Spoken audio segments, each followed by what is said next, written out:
Patriarchy Defoe, Fond du Lac. I really enjoy the dialogue. I think it speaks to um, a clash of cultures, patriarchy, matriarchy, and it comes down to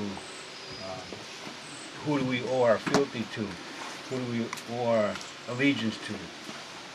Who are we allied with? And these concepts, I think Ogima Khan speaks to that concept of being somebody given the authority. So there's different kinds of leaders. Leaders are true leaders where the people have influence and get followed. And then you have the ones that have authority. They always expect us to be passive, acquiescent, and obedient. And if we owe our fealty to the United States Constitution, the United States, or the Minnesota State Constitution, or the Minnesota Chippewa Tribe Constitution, then we've been co-opted in our thoughts. So we again go into that concept of Ogima Khan, that we are given this title, and then we act accordingly because of that title. So I think because it's hard to bring people together, even in the so-called United States, you have a divided state. Even in our own communities, we have traditionals, we have city, Anishinaabe, that have a powerful voice also. You've got your ones that are assimilated,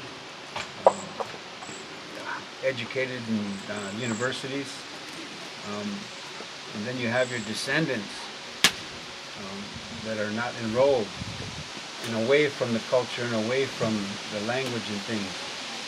These concepts that are so powerful in Ojibwe language. So how do you bring all those together under the guise of one vote? Because when we're told about the importance of voting, that means we have a voice, and that's in concept. But the reality is that there's so many social forces out there that are going against democracy.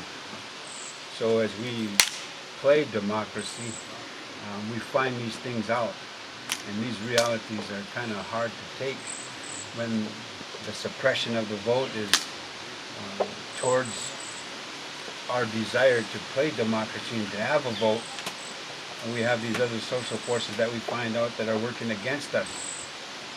So is democracy a form of rhetoric, or is it reality? And so I think there's a lot of things that we're learning along the way.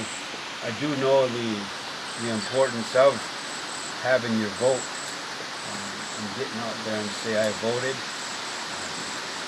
I recall the first time my mother giving my brother and I gas money to travel to listen to speakers talk about politics, particularly the American Indian movement in Cass Lake.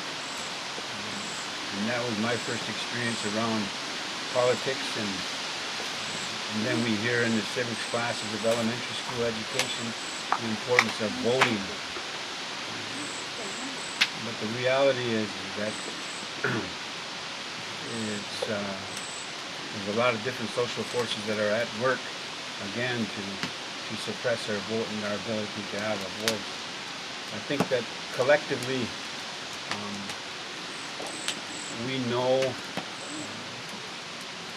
inherently that we're supposed to be communal, egalitarian, not patriarchal or matriarchal, but in balance.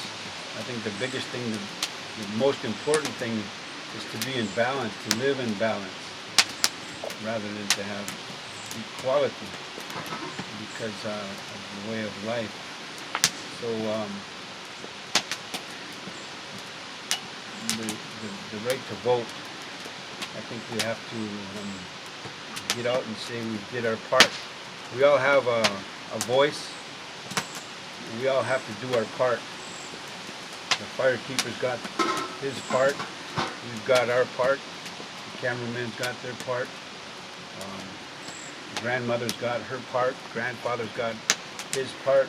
Everybody has a part to do, and we have responsibilities. I think as a collective, we need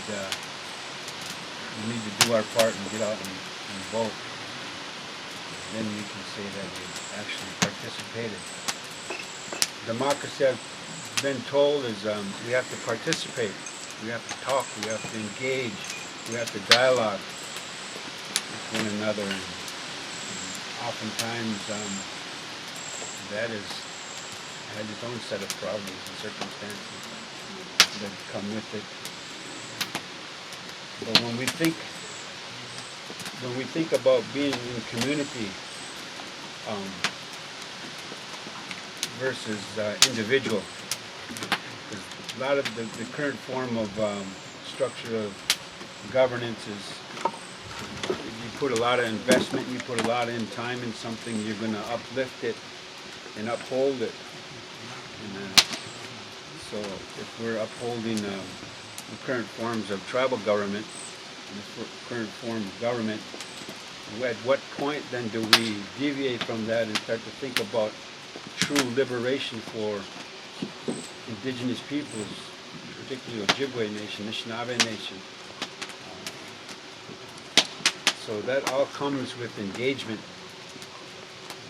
And when we have the generational ones come, the young ones come and listen to the older ones speak. And we know that it's important because now it's harvesting time in Ominikewan. So we know the importance of that. We could feel that in our grandparents and our parents, the excitement. And so it is when it comes to politics, that these things are important to us. And then the young ones know just by watching and listening, because it's all, the young ones are part of the struggle. So they're born into it the same way that we're born into this form. So it's pretty exciting, I think, to be engaged and in dialogue with others that are looking forward to